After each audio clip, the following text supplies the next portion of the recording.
અને આગળ વાત કરીએ વેરાવળની, તો વેરાવળમાં ગેરકાયદે સિંહ દર્શન કરનાર સામે કાર્યવાહી કરવામાં આવી છે। વન વિભાગે 3ને ઝડપી પાડ્યા છે। 2.5 લાખનો દંડ પણ ફટકાર્યો છે। વન વિભાગનો પેટ્રોલિંગ સ્ટાફ જોઈ ભાગી છૂટ્યા હતા। જો કે આ લોકો જે પકડાઈ ગયા છે, અત્યારે તેમને દંડ પણ ફટકારવામાં આવ્યો છે। ગઈકાલે 3 શખ્સો વન વિભાગ સમક્ષ હાજર થયા હતા।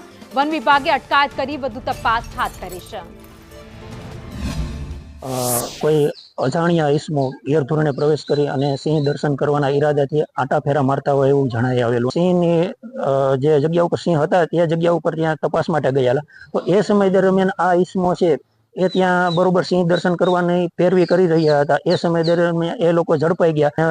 એ વાહનોને સાથે શું કહેવાય રેન્જ કચેરી ખાતે લઈ આવવામાં આવેલા બાદ વેરાવળના સ્ટાફ દ્વારા આ સદરુ ઈસમોને પકડી અને કડક કાર્યવાહી કરતા 2,50,000 જેવો દંડ કરવામાં આવેલો છે।